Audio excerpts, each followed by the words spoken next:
সাপ্রি রাইডারগুলো যেভাবে চালায় আর কি, এইভাবে চালালে দেশে আইসা ভাই আপনি অ্যাক্সিডেন্ট হবো। আমি আছে ঠিক আছে, এই যে সাপ্রি রাইডার আছে আমাদের কোম্পানিতে কিছু, ওরা কিন্তু প্রচুর।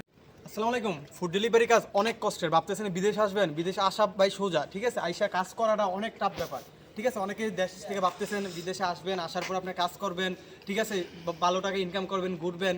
আসলে ভাই ওইরকমটা না, যেটা আপনি ভাবতেছেন ওইটা না। ফুড ডেলিভারি কাজ কিন্তু অনেক কষ্টের, ঠিক আছে। আমরা কিন্তু কারোর বলতেছি না যে ভাই আপনারা আসেন। আমরা ফার্স্ট টাইম সবার আগেই বলি যে কাজটা আপনি করতে পারবেন কিনা, হ্যাঁ। আর এই এক্সিডেন্টের মাঝখানে যদি আপনার কাজ করতে পারেন তাহলে আপনার বাংলাদেশে আসতে পারেন, কোনো সমস্যা নেই। ভিসা আছে আমাদের কোম্পানিতে, আর আমাদের কোম্পানিতে অনেক ভিসা আছে। তারপরে যদি আপনারা কেউ মানে অনলাইনের মাধ্যমে অনেক লোক চলে আসছে আমাদের কোম্পানি থেকে। আর স্যালারির কথা যেটা আমি বলতেছি, আমাদের কোম্পানির স্যালারি 2200 টাকা 450 টাকা অর্ডার, 2200 টাকা 450 টাকা অর্ডার।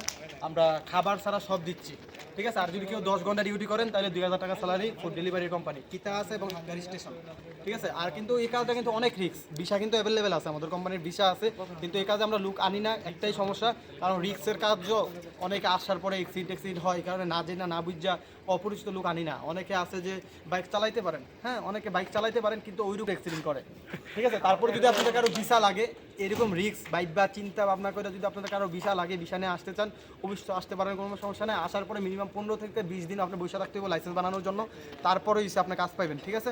আর আমরা থাকা দিচ্ছি, খাবার দিচ্ছি, তেল দিচ্ছি, ইন্টারনেট বিল দিচ্ছি। যারা আপনারা আসবেন মেসেঞ্জারে কমেন্ট, আমার মেসেঞ্জারে যাইছি আপনারা আমার SMS করবেন। আর আমার ভিডিও দেখা কমেন্ট বক্সে যদি অন্য জনের সাথে যোগাযোগ করেন, যদি প্রতারিত হন তাহলে কিন্তু আমি রিস্ক না। অনলি আমার যে আইডি আছে এই আইডি দেখে এই আইডির মেসেঞ্জারে নক দিবেন, মেসেঞ্জারে নক দিয়া আপনি কোথায় আসেন, আপনার ঠিকানা, address, mobile number, phone number সব কিছু পাঠাবেন, তারপরে আমরা অফিস থেকে আপনার সাথে যোগাযোগ করবো, ঠিক আছে। আজকের পর্যন্ত আমার এই ভিডিওটা এই পর্যন্তই। আর ভালো থাকেন, অন্য সময় আবার ভিডিও নিয়ে আসবো। বাই বাই, আল্লাহ হাফেজ। আর আমার ক্যামেরার পিছনে অবধির পাশে ছিল আমাদের এই কোম্পানির একজন, যে ইমন, ঠিক আছে। তো যাই হোক, ভালো থাকেন, আল্লাহ হাফেজ। এই যে আমাদের কোম্পানি, এই জায়গাতে আমাদের রুম আরও 2টা আছে, আরও 2 জায়গাতে কোম্পানির রুম আছে। তো ভালো থাকেন, আল্লাহ হাফেজ।